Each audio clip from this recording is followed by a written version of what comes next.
Could I just briefly start off by asking you what your background was and what's how you were qualified for this particular mission? Sure.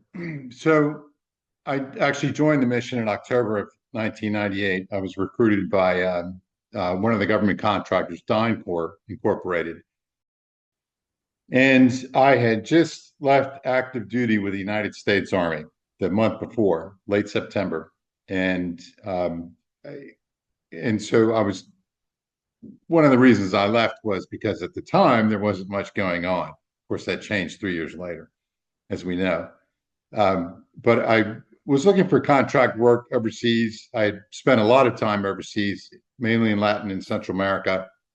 I had spent a year in Asia, some time in the Middle East. But my military background included, at the time, I had 17 total years in. 13 of that was active duty time, and 11 years of that was serving with U.S. Army Special Forces. 2 other years I was an infantryman. I enlisted right after high school, and I was a paratrooper in the 82nd Airborne Division as an infantryman. And then from there, I went over to Special Forces, and I had 4 years in the reserves as well, during which time I attended the University of Maryland here in Maryland. And so most of my time in the military was spent with special operations, and special operations, at least in that time in the 1980s, 1990s, was totally focused on insurgency, counterinsurgency, which included guerrilla warfare, and the sort of asymmetrical conflicts where they would insert themselves either on behalf of the government in a counterinsurgency role, or at times on behalf of the insurgents, depending on the situation.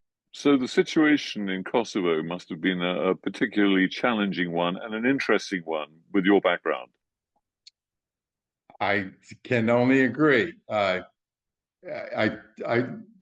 point out in the book when I did receive an offer from DynCorp to join their company or to join this. It was a State Department initiative, obviously, to join the OSCE, who had just ramped up the coast. Actually, they had assumed responsibility for the Kosovo Verification Mission. They were going to staff it, and of course, the United States was going to play a big part in that. And the initial tranche, I guess, of observers who were going over, there was about 60 of us. And I point out in the book that I had just come out of Special Forces with a focus in Latin America. I spoke fluent Spanish, or at least at that time, near fluent Spanish.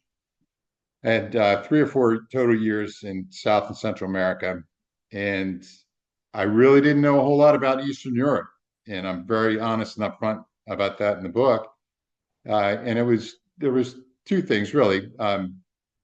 Because of my lack of knowledge of what was going on in Eastern Europe, and I shouldn't say total lack of knowledge, but I probably knew as much as the average American did from watching CNN, the evening news, that sort of thing, about what was happening in Kosovo. Not enough to really figure out exactly the historical part of it, the cultural part, just headlines and that sort of thing. So when I went over, I really had no biases one way or the other between, who was in the right here, the moral right, who had the moral high ground, that sort of thing. So it was really an advantage because I started out with a fresh start. At least that was my opinion, and I point that out in the book. I didn't come in biased or had favorability toward one side or the other. Did you find things on the ground very different to what had been reported? Again, what had been reported up until that time, and we're talking about October 1998. So the national news, at least in the United States, and I assume the international news, had been broadcasting largely images and reports, headlines on the refugee movements, the internally displaced persons within Kosovo, which were largely, not all, but largely ethnic Albanians. And and so when and really that was the depth of it. I suppose if you wanted to take a more in-depth look at what was going on, one could certainly do that. But when I did get to Kosovo, yes, the short answer is yes. It was much, much more complicated than pointed out in the press. And it remained, of course, it remained complicated culturally, ethnically, historically. And it was really never pointed out in the press in that depth while I was there. And naturally so. I mean, the press usually looks for headlines, short blurbs that are going to keep their readers' attention or viewers' attention. But it was definitely more complicated. There were more ethnicities in Kosovo at that time than it was just not ethnic Albanians and ethnic Serbs. And militarily wise, or conflict wise, I guess, not all Albanians were pro independence. Not all Albanians were pro KLA. In fact, there were a lot of Albanians who were Catholic Albanians, which was never really reported anywhere. So that's just one sample of the diversity of what Kosovo really was, the population was. You were working in something called the Fusion Center. What were the sort of resources that you were able to draw on? Where did you get your information? So let me go back to my background again in Special Forces. So Special Forces are really, they make an attempt to be, well, at least in the 1980s and 1990s, they found themselves often in areas of the world where there wasn't much strategic support intelligence-wise. So we often didn't have the CIA or the NSA or other intelligence agencies that would dedicate the time to assist us with our mission on the ground. And usually those missions were extended time, 6 months, up to 12 months at a stretch. And so Special Forces historically produced their own intelligence, organic intelligence assets. So we had intelligence people who were trained intelligence operators supporting Special Forces, but the teams actually had intelligence training and courses and that sort of thing. So we were independent when it came to intelligence. So it wasn't just blowing up, bridges and training indigenous forces to fight the enemy, that sort of thing. So I came to the Fusion Center. Part of the reasons that I was chosen for the Fusion Center was because of my intelligence background in special operations. I was going to say, you actually compiled the daily and weekly reports, didn't you? And you decided at some stage you wanted to include a political context for that, which didn't go down well, did it? Right. So at first, it was just a natural thing. It's political war, guerrilla warfare, insurgency. To unwrap the political from the military is really impossible. I mean, Mao, who is one of the so-called experts on guerrilla warfare and insurgency, called it political warfare. That's all there was to it. And we saw how important it was during the Vietnam War. The political side of the conflict was extremely important in the outcome of that conflict. But back to the Fusion Center, when I first arrived in the Fusion Center, there was probably 7 or 8 people from different countries there, the Italians. I think we had one Russian at the time, a German, and then there was a handful of Americans. And the Fusion director was already there. He was an American Special Forces, retired colonel from Special Forces, Andrew Ehrzik. I write about him in the book. And we created the daily and weekly intelligence summaries for Ambassador Walker and his deputy heads of mission. And we would present those. And we didn't have a lot of physical resources, as I point out in the book, but we did have, an Excel spreadsheet and some other things that we could use to present the intelligence summaries. But yes, right away, there was no question that we were going to insert the political atmosphere, the political climate, the political dialogue that was going on in with the military situation on the ground, because in our opinion, it was really inseparable. And so when it didn't really go down well was later on in the mission when the contact group was meeting at Rambouillet with the parties who were represented basically, again, like I mentioned, the ethnic Albanian group, the KLA, really took the lead in that. Although there were other nonviolent ethnic Albanian organizations who were wanting more independence, even secession, but not through violent means.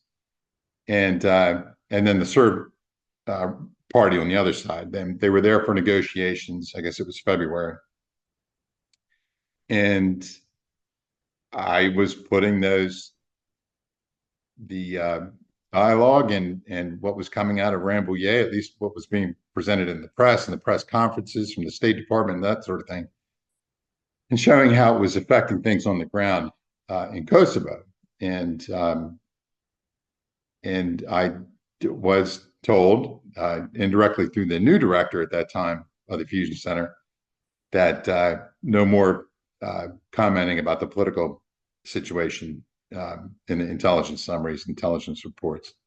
Because the perception now is, isn't it, that Rambouillet wasn't a peace negotiation at all. I mean, Henry Kissinger said it was a pretext for war, basically, and that he himself wouldn't have accepted, the things that Milosevic was expected to accept. Do you feel that there was a determination, in a sense, an inevitability that there was going to be NATO bombing?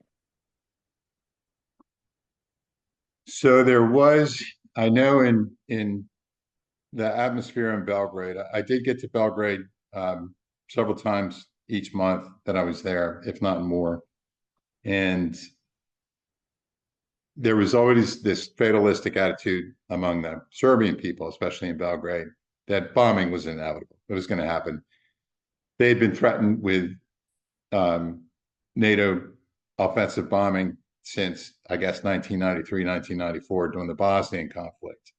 And of course, as we know, NATO did institute some offensive measures in Bosnia prior to the war ending in 1995. So there was sort of this fatalistic attitude among the Serbs that it was going to happen. They were just committed that it was going to happen. And I don't mean the diplomatic part, just the word on the street and the feeling in the general population. As far as on the ground in Kosovo, of course, the ethnic Albanian who supported the KLA and the KLA themselves were eager for NATO bombing. And there was no question, it was obvious, and for obvious reasons. I'm not sure how the Serbian delegation considered it, or the military commanders on the ground. They were certainly prepared for it. And in fact, during the first Rambouillet session in 1999, February, when it was coming down to the wire, Madeleine Albright was ramping up threats of NATO bombing, and the Yugoslav army prepared an offensive line around Kosovo, not inside Kosovo yet, because they weren't allowed to bring in troops into Kosovo, but along the border of Kosovo in preparation for NATO bombing to happen. So back to the question, personally, I didn't want to see it happen. That was for sure. One of the reasons was because I was of the opinion that, two opinions. First of all, the situation in Kosovo hadn't deteriorated certainly as bad as it was during the summer offensive of 1998. But things were relatively stable. Now, of course, there was violence, there was murder, other horrible acts, humanitarian violations by all sides, kidnapping, etc. But the degree and the level had dropped significantly since the Kosovo Verification Mission arrived, and it remained steady, if not declined, during our time there. So there were incidents like Ratchak, as you mentioned, that particular incident actually resulted in the upward spiral. That lit the fuse, didn't it? That lit the fuse when Walker went there and declared it an appalling atrocity very quickly, before really there'd been too much investigation. Did you ever talk to Walker about that? I did not. The only time I spoke to Ambassador Walker was after the mission was over. I talked to him, post mission, but because as part of the fusion center, we knew what our mission was. We knew what we had to do, and our assessments needed to be accurate, of course. And so we would prepare them. I would stand up in front of the head of mission or deputy heads of mission and present what we thought was going to happen. Well, and again, the intelligence summaries were, and I call them intelligence summaries. They were open source intelligence summaries. So everything we have is open source. And just to flash back to your original question, the resources that we had by January of 1999, we did have 1,500 Kosovo verification members on the ground in Kosovo. And probably, I would say, 1,000 of those, if not more, were actually either ex-military, ex-police, or with that experience. And they were in patrols, patrolling 5 different regional centers all throughout Kosovo. And every day they were reporting, and it took a little while for the wheels to get going, but every day we would get summaries from their areas of operations, information coming in, whether it was violent incidents that happened or manifestations of protests, that sort of thing, reports of kidnapping, etc. All that would be coming in to our office at Fusion Center by the end of the day, and then we would compile it. And the whole point was, or I guess the original point of the mission was to verify whether or not the Yugoslav army and the Serbian police, etc., were adhering to the Holbrooke-Milosevic agreement by having removed their numbers of troops and police, military police especially, or paramilitary police outside of Kosovo. And the original mission for the Kosovo Verification Mission was to verify that. But I point out in the book that very quickly it turned into a sort of peacekeeping or peacemaking mission by trying to keep the two sides apart. So the mission in the Fusion Center sort of changed to predictive analysis. With the information that we have, our understanding of what's going on, can we predict where hostilities may break out in the future so that we can stop those from happening? Of course, where violations of the Holbrooke-Milosevic agreement were occurring was still part of the effort as well. Quite a lot of asymmetry there because basically Milosevic had to withdraw troops, quite a lot of troops, and I think he left about 6,500 police and was it about 12,500 troops in Kosovo. But the KLA had absolutely nothing really committing them to do anything. They volunteered, didn't they, to cut back on their activities and so on. How did the two sides behave, generally speaking? Did you find the Yugoslavs were generally compliant and did what they were asked to, whereas the KLA just sort of did what they wanted when? So I think there's no short answer to that. I do treat that subject throughout the book. The readers can make their own decision. Let me try and shorten because I appreciate it, as you say, a lot of the book is about that. But generally speaking, the KLA's attitude was, let's provoke something so that we can gain international intervention. That was the name of the game. And of course, when the Serbs were provoked and responded, then the publicity machines went into full gear, and everybody said, "Oh, these are the bad guys, clearly." And the KLA, even though they've been branded by the Americans as terrorist organization, were the good guys. I mean, it was an extraordinary circumstance, wasn't it? I'm not sure how extraordinary it was in the course of human history, but yes, it was very lopsided. It was very uneven. And the international press corps, at least the majority, went along with that narrative that there was good guys and bad guys. The Serbs were the bad guys. Yeah, Kosovo Albanians were the good guys. They didn't, to your original question, the KLA was not held to anything in the terms of the Holbrooke-Milosevic agreement. It was only the Yugoslav army and Serbia. And so throughout the duration of the Kosovo Verification Mission, it was clear that arms and men and ammunition and material and everything else needed for an insurgency or guerrilla war was coming in through the border in Albania, if not other places as well. And whereas, as far as my knowledge went, and we had the verifiers who were in charge of actually making sure that Yugoslav army men and material were not coming into Kosovo in violation of the Holbrooke-Milosevic agreement. It was my understanding that there were no real violations of that. In other words, the Yugoslav army had enough men and material, trained troops, and they were professional troops. There's no question about that. And I try to point that out in the book. They had sufficient men and material in Kosovo to keep the KLA in check when needed. Although, because of the terms, when they were provoked and they did respond, the international press did often jump to the conclusion that there were violations of the Holbrooke-Milosevic agreement. And for example, I mentioned the battle at Podojevo, which is north of Pristina, where the fusion center was located. And it's along one of the main supply routes, one of the main highways that comes in from Serbia proper into Kosovo. And because the KLA was under no restrictions, except for sort of a moral obligation to not create hostilities, which didn't bind them, at all. They were taking over new areas that they hadn't had before, or that they had lost control of during the summer offensive several months before, when the Serbs of the Yugoslav army kicked them out. And so they were regaining control of these areas. In Podojevo, there was a battle outside of that town, and it was really over control of the road there.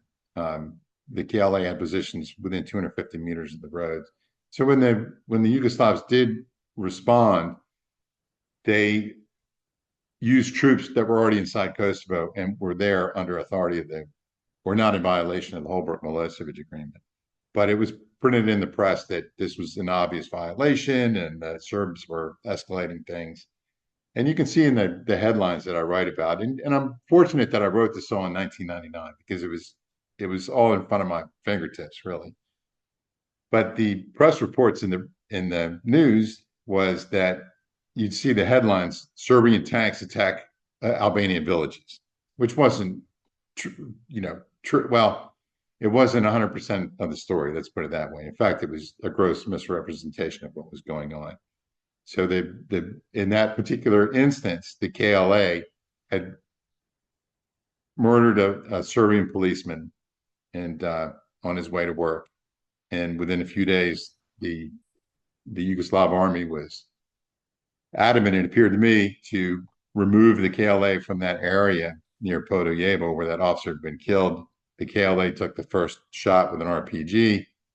The Serbs responded, and then a battle that lasted a few days took over after that. But it was not tanks against villages. It was KLA army against insurgents. The VJ, the Yugoslav army, against KLA insurgents.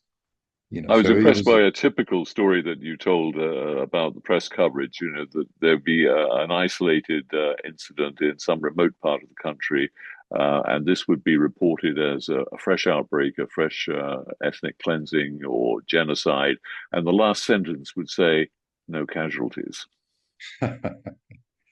Yeah, that was fairly typical. So we, as dire as the situation was, or as serious as the situation was in Kosovo, in the fusion center, we were privy to a couple of good laughs about what the press was reporting, and that was one of them.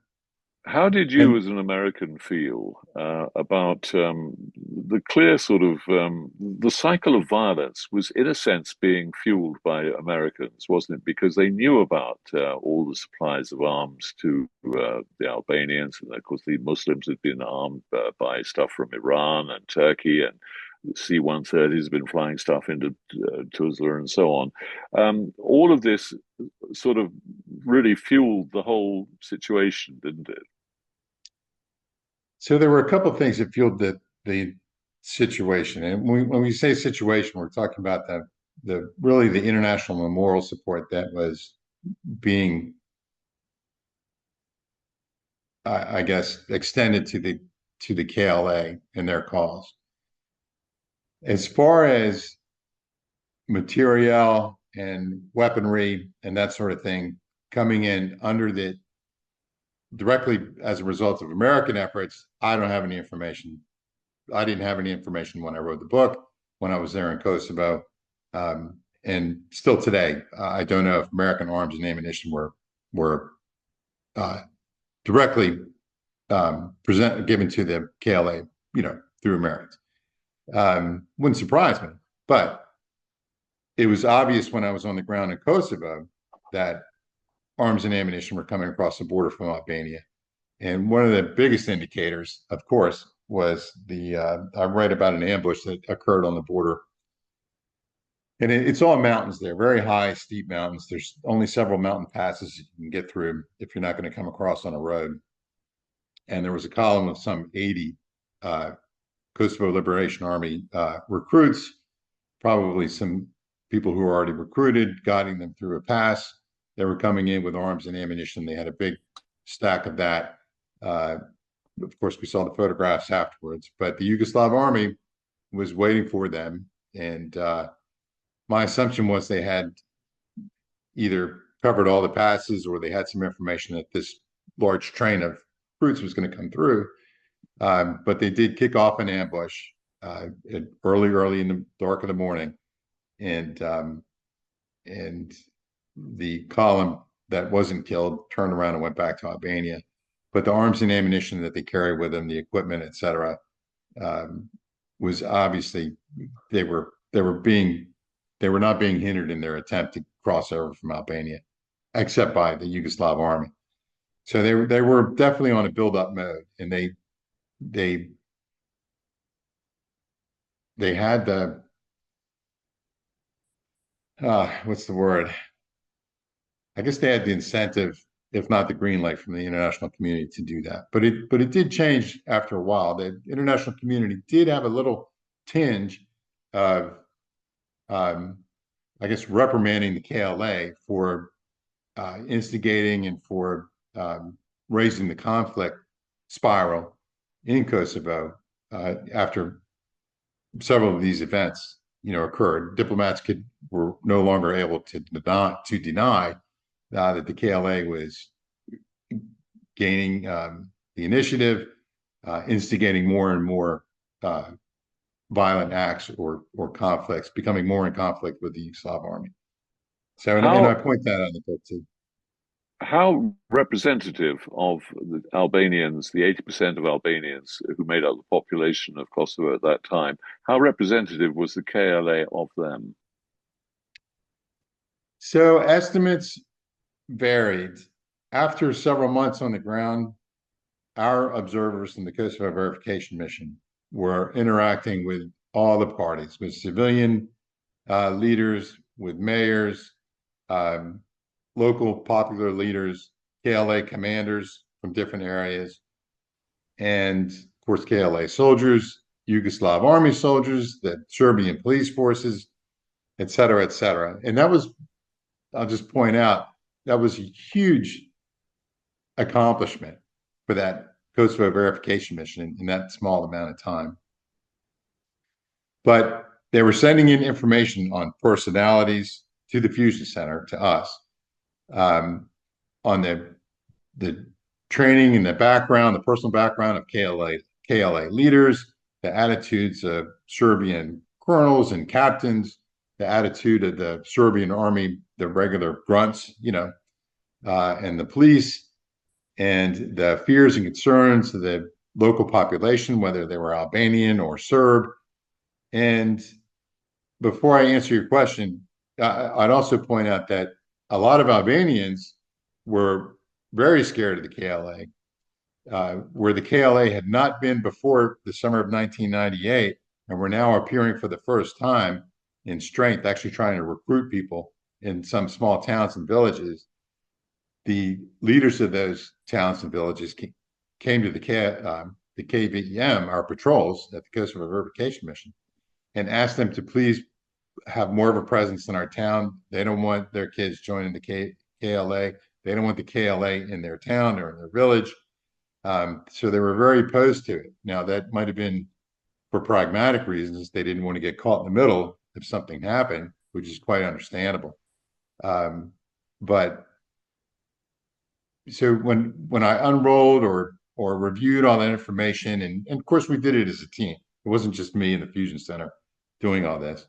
There were some other people, very bright people from different nations, the UK and Germany, et cetera. But the way we could figure the total population of the Kosovo Albanian ethnic group, it was probably about 1% who were actively involved with either the KLA or supporting the KLA, actively supporting the KLA.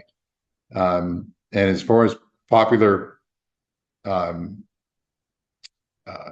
support of the KLA, probably 50-60% of the population supported some kind of independence or at least more autonomy in Kosovo.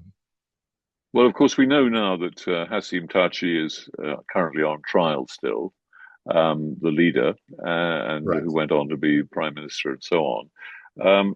Was it not extraordinary, therefore, that Madeleine Albright and Jamie Rubin and people should throw in their lot with Taci and adopt him as the representative of what was going on in Kosovo? That just doesn't seem right, does it?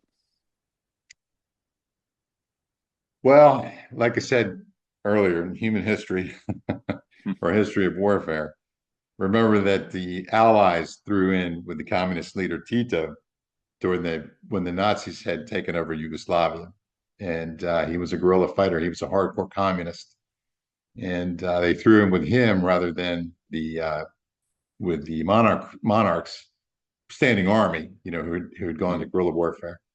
And Hashim Thaci, again, because of the press, probably from the diplomatic narrative, the KLA was the de facto group in Kosovo that was fighting for secession or who were pro-secessionists, that had the biggest presentation. They may not have been the biggest party, but they had the biggest image, let's say, internationally, nationally, as the leader of this movement. So, as you say, it's a kind of my enemy's enemy is my friend, is really what you're saying, isn't it? Pretty much, yeah, along those lines. And I point out in the book some quotes from General Wesley Clark, who was in Macedonia at the time with the NATO troops. He was in charge of the NATO intervention if it was to happen. And he mentioned after the conflict that, Milosevic was the target all along. And I firmly believe that. I don't think NATO particularly cared, or internationally that they really particularly cared for the Kosovo Albanians or their welfare, but it was more of an excuse to get after Milosevic, get him unseated. You say in the book also that it was Wesley Clark, you mentioned his name, who reported that the Serbs were worse than the Nazis. How shocked were you when you heard that comment?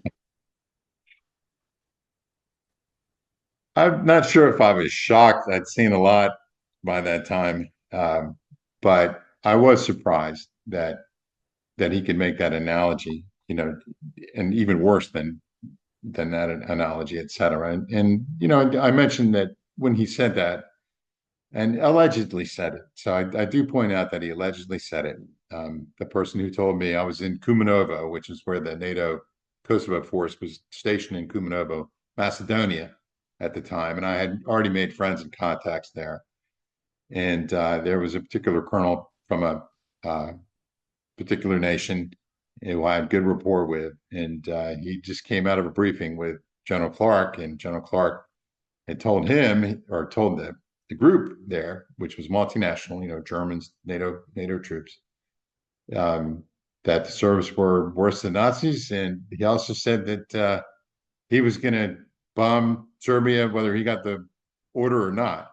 Which I point out in the book. It's like, okay, people say different things. I don't think Wesley Clark was going to go rogue and actually take NATO into offensive action without higher authority. But he was trying to make a point, obviously. And it occurred to me that with both statements, I got the extreme impression that he had no idea what was going on in Kosovo, and that NATO bombing was not going to be as effective as what he thought it was going to be. Which leads me on to the point I wanted to make about your reaction. It's very clear in the book that you felt a lot of very senior people in the American administration had no clue, just hadn't got a handle on the complexity of the situation. You say how the NATO bombing was a very crude response to a complicated situation. You were producing all this wonderful intelligence. It's all going somewhere. Was there any reason why these people weren't aware and across the complexity of the situation and could see that the intervention was going to perhaps be totally counterproductive? Sure, lead to a larger humanitarian crisis. Probably, I don't have a definitive answer why. Probably there were two good reasons. Number one, the bureaucracy. Things originated in fusion and these intelligence type products and reports, and they would go up. And I recall sending them to because it was all open source, I was sending them to other outside organizations in the U.S. military and other contacts that I had by email. I would send them out just to get the word out that, hey, it's a little different than Bosnia here. Kosovo is a much different situation. And so probably the bureaucracy was one, just the levels where reports would just get squashed or disregarded or whatever. But the other thing is probably because it wasn't fitting the narrative. So there was, as you mentioned earlier, there was definitely an impetus to have NATO in Kosovo for whatever the reason was, and the strategic reason, I guess you could say, whatever that reason was, I didn't have any idea, at least at the time. And there was this huge effort to get that done. So anything that we were producing in the Fusion Center that was produced in very good faith, of trying to show what was actually happening on the ground, and that NATO intervention may, be counterproductive, like you mentioned, may have just been intentionally disregarded. Didn't fit the narrative. It didn't promote a NATO intervention, that sort of thing. So could be either of those reasons or some other reason that I don't know. But there were hearings in the Senate. This is to do with Republican Party foreign policy in August, I think, of '98, where it was basically stated that the plan for a US-led NATO bombing campaign in Kosovo, plans were nearly complete, and all you wanted was an excuse, really, that could be written up in the papers and persuade the public, basically, that it was a good thing. And of course, that is what Ratchak was seized on as the reason. So it does sort of feed into a picture that there was as you say, this impetus to do this. Now, of course, Kosovo has since become, the site of Camp Bondsteel, second biggest base, I think, outside, perhaps the biggest base now outside of America. And there were all sorts of other economic reasons, possibly, and of course, NATO extension eastwards, and all these kind of things that Clinton was committed to. So there was a real head of steam, wasn't there, for this thing to go ahead? There's no question about it.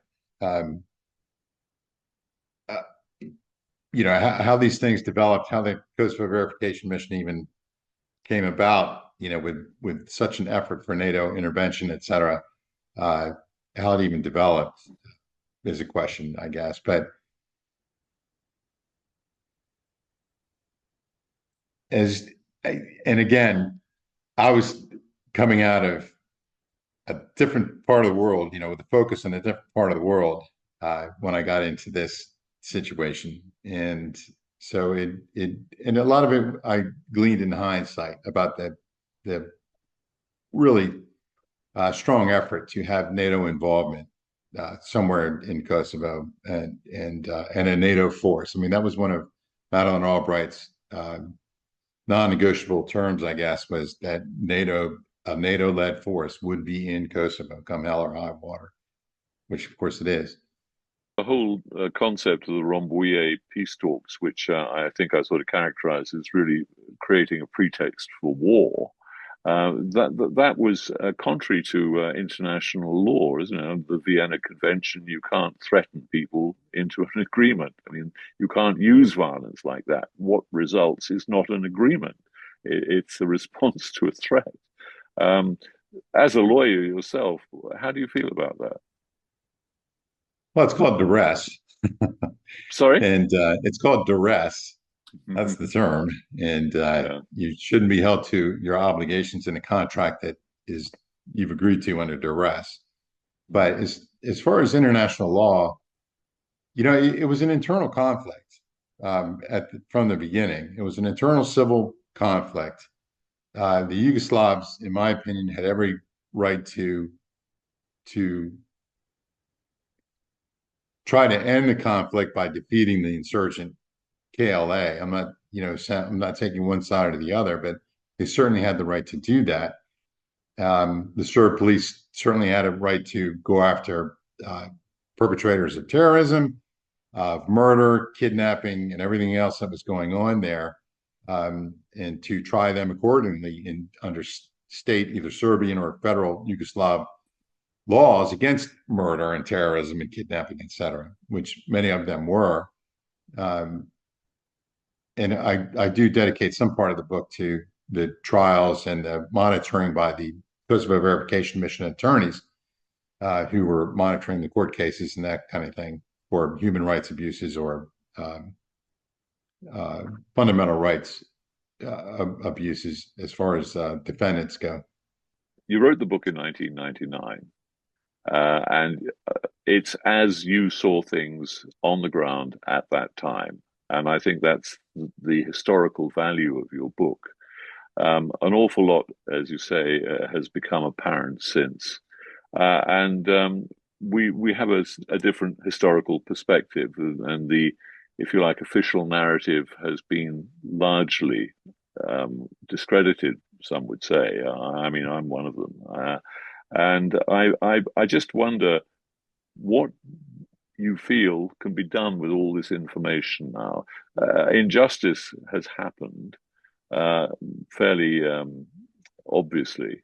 And again, as a lawyer, is there redress? What can we do with the historical record that appears to be changing now quite radically? Right. Well, I should hope that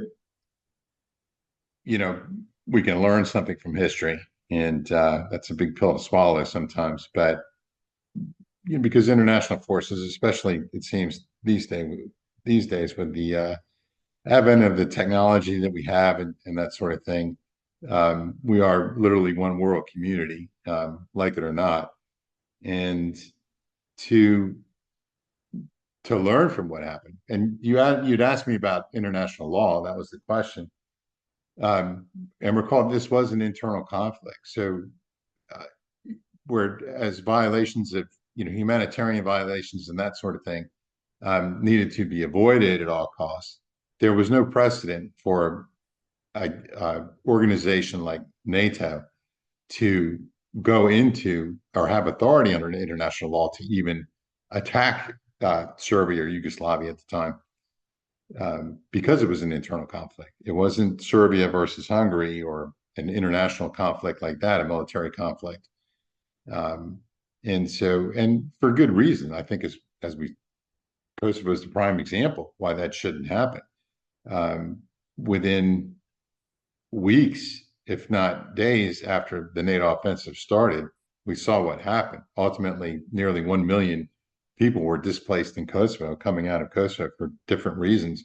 Serbs, Gypsies, Roma, which are minority of, actually majority of Gypsies, and a minority in Kosovo, Christians, Catholics, everybody were getting out of Kosovo because it was just an untenable situation.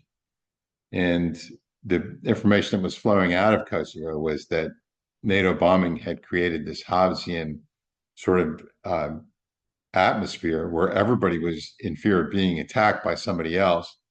And it was just untenable. And obviously there were murders and other violent crimes that were committed by all sides. And it, I try to point out in the book, it just wasn't a free-for-all either.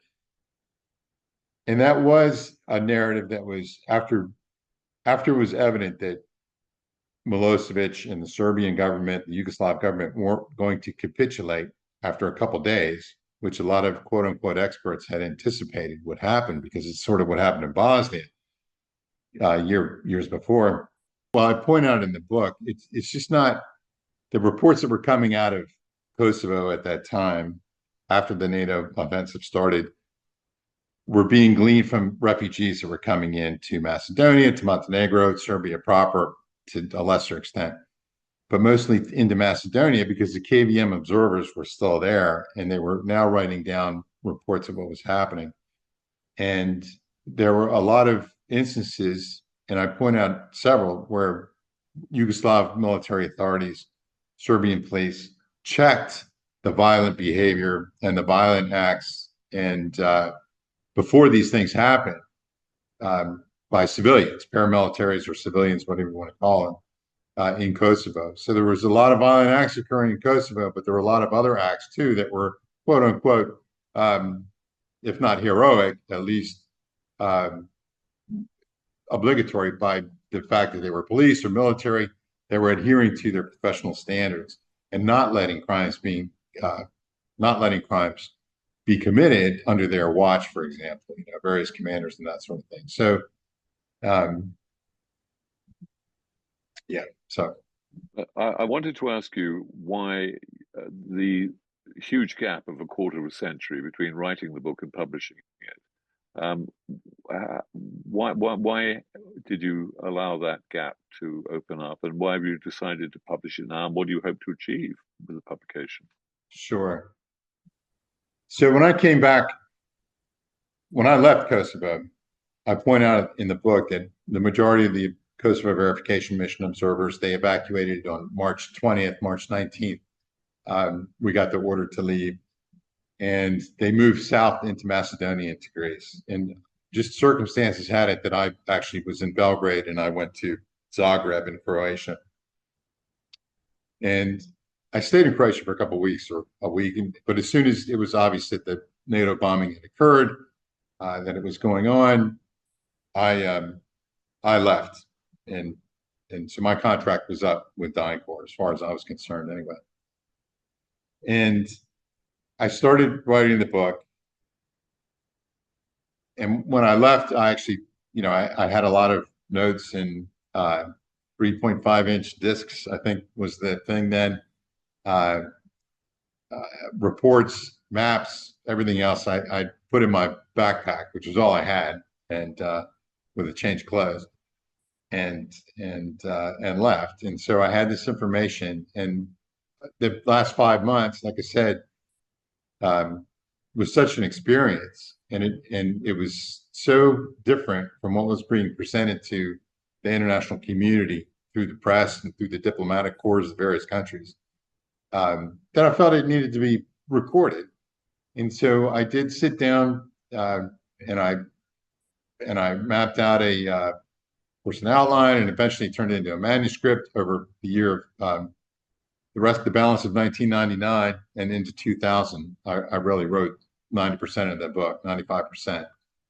And then I had this manuscript that was probably really bad, and I was trying to get it published. And so publishing in 1999, 2000, at least as far as I knew, wasn't as easy as it is today. And so I tried to find a publisher. I even went internationally. Nobody really wanted it, to look at it. Some of them rejected it just out of hand. We don't want this crap from Kosovo or whatever, you know. Um, and so it went dormant. But I had it on a disc, and eventually I think it made it to a CD-ROM. But so I actually wrote myself into law school. So I was in law school in 2001. I'd gone back into the reserves after 9/11 and served until 2006, and which time I was already a lawyer and getting on with life. So that manuscript sat for a very long time. And then in circumstances had it that in 2022, I actually published a book through a publisher. I saw how easy it was. And so I came across this manuscript in 2023, just by chance, actually. And I said, you know what? It's probably time to do this. So I self-published it myself through Amazon Kindle Publishing, which is such a beautiful asset. I didn't realize that had I known it existed earlier, I probably would have published it earlier, but I didn't. And so I did self-publish. It's available in 3 different formats, you know, the hardbound, the paperback, and the Kindle, and ebook. And so it was just that time in 25 years had passed too. So it was a quarter century sort of anniversary. Not that that made any difference. But it just seemed like the right time to do it. So I did give it one final scrub, went through the manuscript. There's probably still a couple typos in there, but I did the best I could, and I got in touch with some correspondents who had been there when I was there, and some of the photographs, or all the photographs in the book, including the cover, come from them, which was decent. And it was published in November 2023. Well, congratulations, and we will do all we can to further publicize it because, as I say, I think it's a very valuable document. But do you feel that there is an appetite still to get to the truth? Do you think that, or is it very much a kind of world's moved on? Well, I think it's probably a little bit of both. Kosovo's back in the news. I don't think that's going to go anywhere. Hashim Thaçi, as you mentioned, was just indicted, not even a year ago, I think. He's in the Hague tribunal for war crimes during the Kosovo Verification Mission while we were there on the ground, as well as afterwards, after the NATO bombing, and crimes against humanity, etc.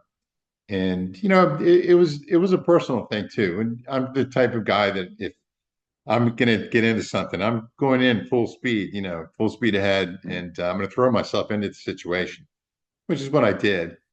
And so there's an emotional attachment, you know, to that period of time and to those people still. And that area is still having problems, like I mentioned, in northern Kosovo and other parts of Kosovo. And Mr. Thaçi's been indicted. You know, so this is still going on. So it's still relevant. And the other point, too, is that NATO obviously is still relevant. We've seen that it's almost kind of the same pattern. Madeleine Albright was going to have a NATO base in Kosovo come hell or high water. And it sounds like NATO and those pushing NATO are adamant that Ukraine's going to be a member of NATO, you know, come hell or high water, or we're going to have a base there or whatever. And I think there's a relationship there, you know, in hindsight, of this really NATO expansion, you know, and I fail to see the point in all of this. And I'm not blind enough to not see how it can be taken as a threat, you know, by other nations. Well, totally Putin has Russian. said it's a knife at our throat. He sees it, of course, as a totally unnecessary provocation. Well, recall the year that I was born, 1963. Mm. I believe it was NATO that wanted missiles in Turkey, in the Yeah, underbelly of Russia. And I'm yeah. not sure if they were actually put there or not, but one of the Russian responses was to put missiles in Cuba. At least Cuba, yeah. that's the easy explanation that I've heard about Mm. that. And so, and we were not too happy about that, the United States. So I don't think anything's changed as far as that attitude goes. In fact, Russia's warships were in Cuba recently, and of course the headlines were all over what a threat that is, and why are they there, and et cetera, and so forth. So it's What do you think the sort of future of responsibility to protect countries and generally intervene in the future is? Do you think that this is what we've seen in Bosnia and ICTY and all the rest of it is going to be replicated in the future, or do you think people are going to stand back and say, "Do no harm" and let people, sovereignty continue? right. So that's a big question, and when if you're a student in history, you look at conflicts that have arisen in the past, and this live and let live doesn't live very long before a conflict or the perception of a conflict arises. And then from that perception of a conflict, actual conflict occurs. It spirals up and up and up. And I don't, I'm not sure if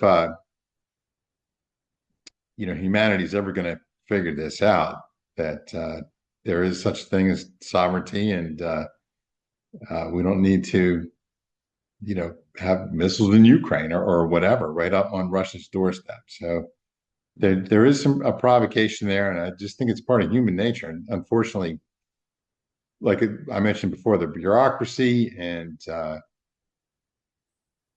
bureaucracies don't have brains. You're not exactly rational or human thinking entities, and it's unfortunately probably a pessimistic attitude to have, but I think it's realistic.